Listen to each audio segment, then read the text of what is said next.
Welcome back to the Jacob McLaughlin podcast and radio show. So excited to be here with you guys today.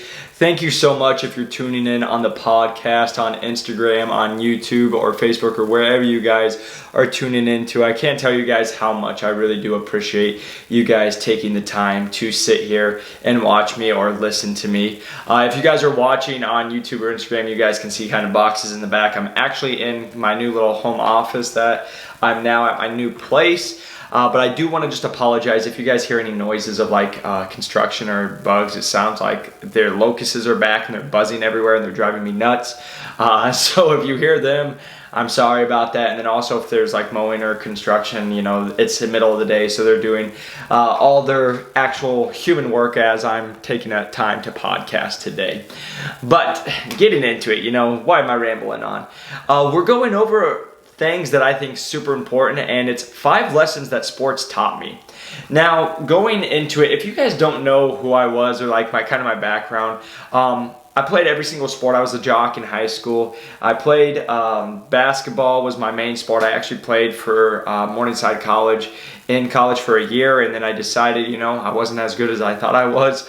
So it didn't work out after that. I decided to call it quits. But I played college basketball for a year. I also, when I was in high school, I did football. I did cross country. What else did I do? I did golf. I did track.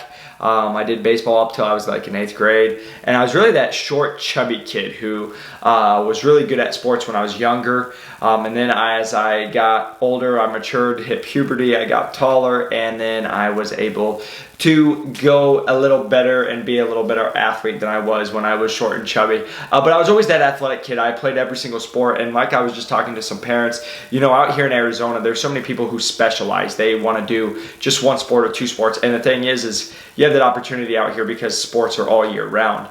But where I'm from in Iowa, the seasons really dictate what you can do. So we had fall, it was either football or cross country. Then you have in the winter, it's either wrestling or you had basketball because you have to be inside. And then you have the spring, which was either track or golf. And I also did golf, I left that out. And then it was baseball in the summer, and that was really our only options. And I came from a small town of 2,000 people, so that was really only sports that we had. We didn't have any we didn't have swimming, we didn't have tennis, we didn't have all these other extra sports that I know a lot of schools did. So I was a pretty athletic kid, and it just taught me so many life lessons. I look back at it, and so many things I can attribute to my time in sports. So I basically played sports since I was 4 years old until I was 20. So I went until I was about 20 years old in college, and then I stopped playing collegiately, and I stopped playing, I would guess you could say competitively. Still play every once in a while, but that's where I got into the gym and just decided to spend my time. But I want to jump into it, I think there's so many great takeaways from sports. And I'm looking at my show notes if you guys are watching. But first off, it was hard work. Number one takeaway for me was hard work. You couldn't get anywhere without working hard. You couldn't make that team, no matter what it was, if it was basketball, if it was football or anything, without hard work, because you could be the most talented person. But if you're not willing to work hard, somebody's going to come and take that spot from you. And I actually attribute that to that. That was my number one thing I knew I could control. I knew I was going to be the person that could always give the most effort. And so I was just talking to a client today. We were talking about, basketball camp. My goal wasn't to be the best player there. My goal was to be Mr. Hustle. They would get out a Mr. Hustle reward who tried hard, went after loose balls, always running to the next spot. And I always told myself, I may not be the most talented, but I know I can control my effort. I can always give my best effort every single day, and that it's going to add up. And to be honest, when I went to college, that's the only reason I even got to play when I was in college, was because my effort. I wasn't the best player. There was a bunch of players way better than me, but there wasn't one person who would beat me in a drill. And I put that on my heart. I was like, we're going to do a line drill. And I'll never forget, we came back from Christmas break, and I'm in college, so we're with guys who aren't bad athletes. And our first line drill, I smoke everybody by, they weren't even at the half court line by the time I got done. And it was because during the off season, or the off 3 weeks we had, I ran every single day, and I did that. So I knew I could control my effort. And just looking at okay, well, that was sports. How does that go into real life? You know, no matter what it is, I can always control how much effort I'm giving. Whether it's a podcast, whether I'm doing this, whether it's training with a client, how much energy I'm giving, and just being there on time. You know, making sure that I have all my things together, not out of whack. You know, just simple things that I can control, but working hard. And to be honest, where I'm at in my life is, to be real, is just because of hard work. It's not because I'm more talented than more people, because there's a lot more people that are way more talented than myself, but it's just because I'm willing to work harder than anybody else, and I actually pride myself on that, because it's like, you know, hard work doesn't take talent. You just have to put your head down, and you guys have to be willing to go through some of the crap to get it.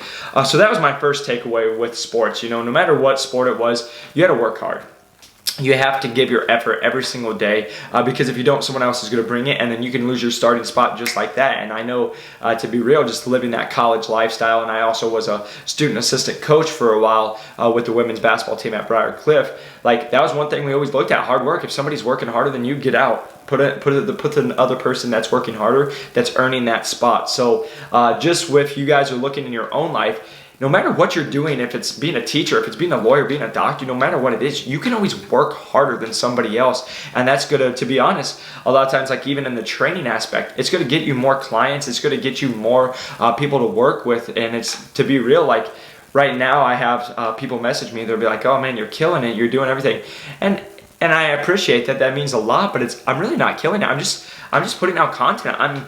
Instead of taking a nap right now that I want to, I'm doing a podcast so people can hear things that can give knowledge to you guys, and that you guys can have takeaways that's going to help benefit your life. And so it's just working hard that you can, that takes the takeaway that I took away from sports. I know that kind of was confusing.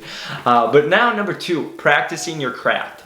So no matter what it is, we all have a little bit of talent, and it doesn't matter what you're good at, but you have to practice it. And that's why I always laugh when I hear people talk about the NBA. Oh, those guys are God-gifted. Yeah, they are. They are God-gifted. They're just great athletes. Genetics is a real thing.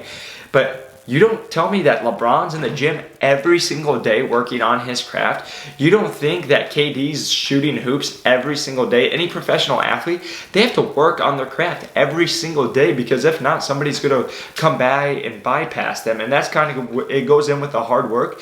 But even with your job, no matter what it is, you guys have to practice what it is. What do you want to be good at? Because just doing it once or twice, it's all like, oh, I'm good. No, it's that 10,000 hour rule. To be an expert in something, you have to have 10,000 hours or 10,000 hours worth of reps to be considered an expert. And so you can say that you've done things.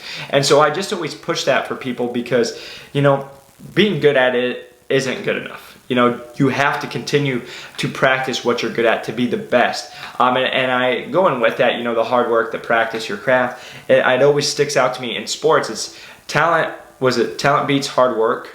Or no, hard work beats talent when talent doesn't work hard.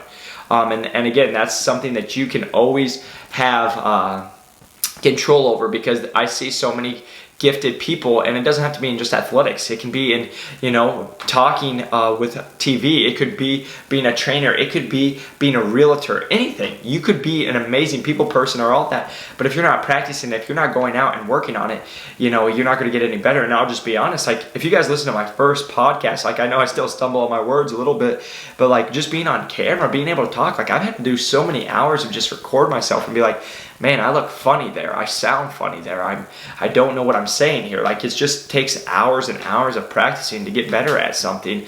So that's my second takeaway, is practicing your craft, practicing on whatever you're trying to be good at. And if you're lucky enough to know that you're good at something, if you practice it even better, it makes the world go round, you know? So number 3 takeaway for me was teamwork. And I put it in my post. It was, most of the sports I competed in were team sports. This taught me how to rely on others, knowing I can't do everything myself. And I think that's the number 1 hardest thing to realize, is especially my type of personality. I'm a type A hardcore. Like, I want to do everything myself. Like, I always talk about, like, oh, I'll have you do it, but no, screw that. I'm going to just do it myself, because I know I won't screw it up and I can get it done right. And it's such it's not a horrible mindset to have, but it's like going to make your life so much more difficult. And so that's why, you know, like in almost everything we do, we have to rely on others. You know, even being a trainer, I have to rely on my clients to show up and all that good stuff, and be able to know that they can do some of the movements. And then also, like, working with Jeremy, like, we're a team there. Me, Jeremy, and Monica. Like everything we do, I'm so lucky that like Jeremy's the face and he does a lot of it.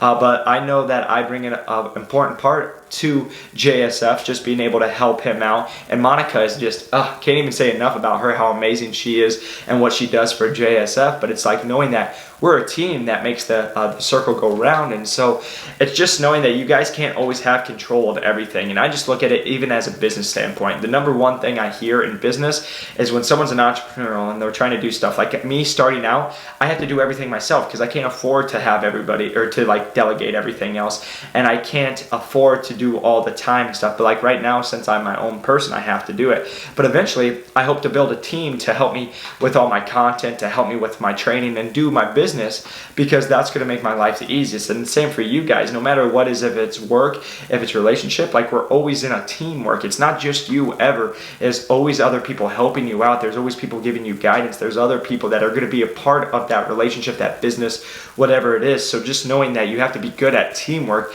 and you can't always just rely on yourself. And then number 4, I think was the big one for me, was leadership. I played point guard as basketball player, and so if you guys know anything about basketball, point guard's like the coach on the floor. You have to know what plays to call. You have to know what the defense was in. You had to be the general on the floor is what they would tell me. And so that was a big growing part for me, is like, I kind of have, like I said, the type A, so it kind of fit me a little better, but it was just knowing like, hey, I got to communicate with these guys, and also just knowing no matter what you do as a leader, like you're always being watched. So how can I go and, it was always the one thing that always told me is I couldn't go yell at someone for missing a layup if I go and miss a layup too, like, and I'm going to miss layups, so I can't scream at them for missing layups.